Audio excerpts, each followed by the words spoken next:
Yo, what is going on, guys? This Joyal here, back with another video, and today I'm going to talk about why the Eagles should get rid of both Howie Roseman and Doug Peterson, basically saying why they should just clean house. Let's get into Howie Roseman first. It's pretty simple why we should get rid of Howie Roseman. I mean, look at his drafts. Horrible. Since 2016, since he took over for Chip Kelly, he has only drafted one Pro Bowler out of the 50 players he has drafted, and that Pro Bowler, ironically, is Carson Wentz. So you can see why we should get rid of him. He took Justin Jefferson. No. He took Jalen Reagor over Justin Jefferson, and he took J.J. Arcega-Whiteside over DK Metcalf. So far, Reagor hasn't really shown anything, and J.J. Arcega-Whiteside has been a complete bust, and DK Metcalf and Justin Jefferson are lighting it up. Just saying. And also, he took a backup quarterback in the second round when we could have used it on Jeremy Chin, Patrick Queen, Denzel Mims. A lot of players were on the board. A lot of talent was on the board, other than Jalen Hurts. Okay? And in my opinion, I know this is gonna hurt a lot of Jalen Hurts fanboys, but sorry guys, but Jalen Hurts is a project QB, and he's not an NFL QB. That's just me. This is my opinion. Whatever. Hate on me all you want. And also, the guy has a bad relationship with a lot of guys in the organization. He's had in the past, had to deal with the power struggle with Andy Reid. With the biggest evidence is that is the Danny Watkins pick, and Andy Reid basically saying in a press conference saying that he basically had nothing to do with the Danny Watkins pick, and it was all Harry Roseman. Andy Reid didn't want him. Harry Roseman wanted him, and he still drafted him. Andy Reid didn't want Danny Watkins. Anyway, also he had a bad relationship with Louis Riddick, who ended up leaving. Had a bad relationship with Chip Kelly, which Chip Kelly basically just slammed the door on him and said, you're not drafting my players or signing anybody," which is very funny. But he comes back, and now I think he's dealing with the same situation here with Doug Peterson. I think a bad relationship is happening with Doug Peterson, and I think Doug Peterson and Howie Roseman are having conflict and they're banging heads because it seems like the coaching staff doesn't get along. Jim Schwartz wanted Jeremy Chin in the second round. Scouts wanted Jeremy Chin in the second round. He's not listening to the scouts. The scouts wanted Justin Jefferson. They really like Justin Jefferson, and they took Reagor. I'm just seeing like he's doing whatever he wants. The scouts wanted Jeremy Chin or is it J.K. Dobbins or D.K. Dobbins? J.K. Dobbins, I think. I think that's what his name is. Dobbins. I know his last name is Dobbins. It's the running back. They wanted Dobbins and Jeremy Chin. Those were the two players they wanted, the scouts wanted. And Howie Roseman ended up going with Jalen Hurts. I don't know. What else do I have to say? I mean, the guy stinks as a GM. And you want to say, well, he's good with the cap. I don't even think he's that good with the cap. All he does is push money down the road, and it ends up biting back to. It ends up biting him back. Like what does he do? He maneuvers signing bonuses, and guaranteed money. I think he does something like that. I don't know how he does it, and a lot of restructures. He does a lot of restructures, which basically is pushing money like 2, 3, maybe even a year down the road, and it ends up hurting him. It ends up hurting the team at the end. So he's not even that good at cap maneuvering.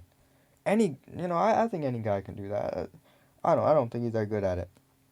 Anyway, so first of all, he's a bad GM. He's bad at drafting. He's bad at contracts, and he's bad at cap management. I mean, the guy sucks. The guy sucks. And we still have him as GM. It's fucking hilarious. It's hilarious. The guy stinks. Oh my god.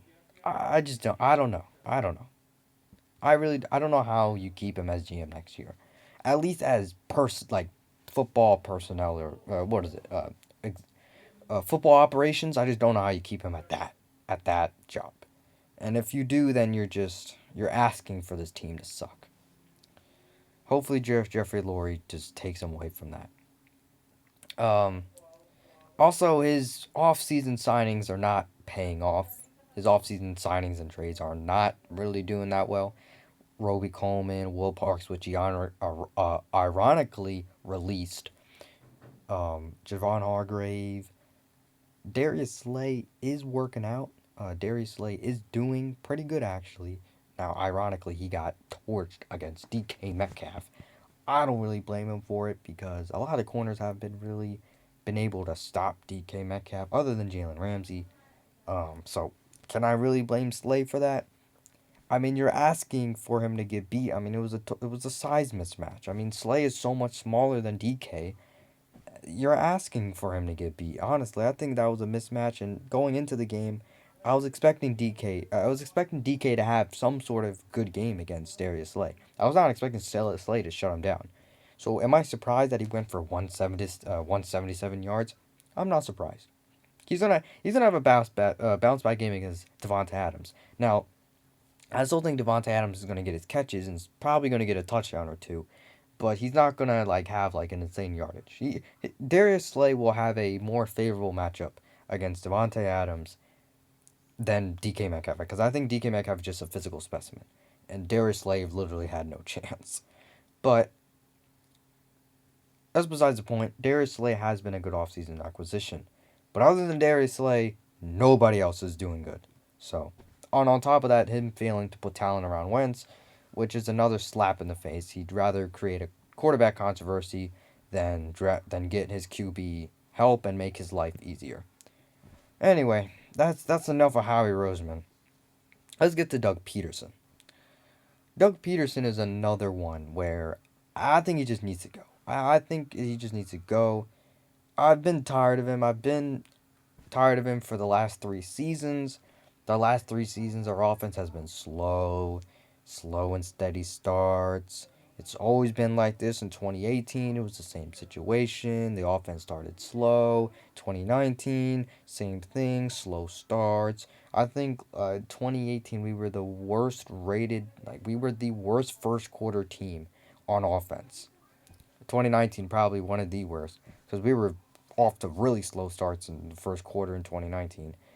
I mean, like, and Doug Peterson's offense not being like not playing to his quarterback strengths. When we roll out Carson Wentz, he's one of the better quarterbacks in the league. I mean, come on now. He was the second rated quarterback in the league last year. The second. Russell Wilson being number one. I just don't see how you don't roll Wentz out of the pocket. He rolls Wentz out of the pocket like once every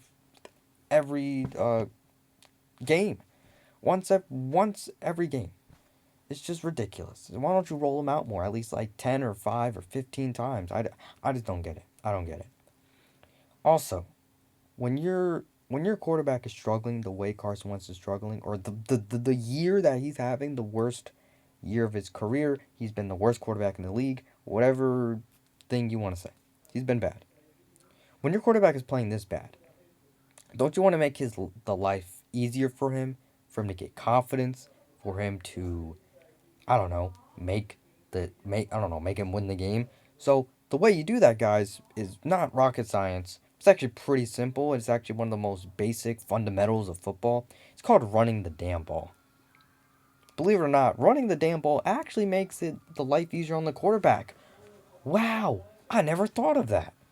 I mean, come on, Doug Peterson, you can't be this stupid. Running the ball makes it easier on the quarterback. I mean, goddamn, look at the Minnesota Vikings. Kirk Cousins was going to run away with the fucking interceptions. Now the dude barely turns the ball over. You know what they did? They took the ball out of Kirk Cousins' hands. They stopped making him throw 40 times a game. And they made Dalvin Cook eat, which is what they should have done beginning of the year. But anyway, that's the point. They finally did it. They took the ball out of Kirk Cousins' hands, and they made Dalvin Cook eat. They made him rush for like I think their pass to run ratio is pretty balanced now. So Mike Zimmer said, you know what, Kirk Cousins, we're taking the ball out of your hands. We're going to make you throw it 20 times a game, and we're going to make Dalvin Cook run it 30 times a game. And they kept that balance. And now it looks like they're winning somewhat, but they're doing better. Right? They're doing better with this formula that they got. And now Kirk Cousins got his confidence back, and he's playing okay. He's playing okay. Why? Because it all changed when they started running the ball. I guarantee if we make Wentz throw it 20 times and we make Miles Sanders run it 30 times or split carries with Boston Scott or Corey Clement or now we just activated Jordan Howard. I guarantee if we do that, I think Wentz will play better. We need to make Wentz stop making Wentz drop back 40 times a game. Stop making him pass 40 times a game if he's struggling. Why don't we run the ball? Miles Sanders is top 5 in yards per carry, and we don't run him. It's mind blowing that he hasn't gotten 20 plus carries. It's mind blowing. It's another reason why. Now, personally, I think they should just clean house because I think we just need a new regime. Like, I just think we need a new regime. I understand Doug Peterson. A lot of people don't want him fired. Personally, I mean, I would give him one more year, but I just think in general we just need a clean house, new regime. I would want us to get Eric Bieniemy or what the fuck is his name? Eric Bieniemy or Joe Brady or Arthur Smith or something of that nature. Um, Specifically Eric Bieniemy. Arthur Smith is pretty good. Now, if we want to go defensive coach, so let's say the Eagles want to go that route, Robert Sal, I think that's what his name is. I can never get the dude's name right. The defense coordinator for San Francisco. That guy is pretty good. Um, I think we can go after him. Now, if we were to keep Doug and like go the OC route, if you were to get OC, I think Mike Kafka from the Chiefs. I think that's what his name is, right? Mike Kafka? Pretty sure. Kafka. I know his name. I know his last name is Kafka. I don't know if Mike is his first name, but I know it's Kafka. Mike Kafka, the quarterback coach for the Chiefs. That is a OC. That is a hire I would do. If we were to keep Doug, get him as OC. I would do that. But yeah, I mean that's all I had to really say. I think the Eagles should just clean house, get rid of everybody. Um, I don't know if they're gonna do that, but yeah, that's just my opinion. Hope you guys enjoyed this video. Like, comment, and subscribe. And I'll see you guys next time. Peace.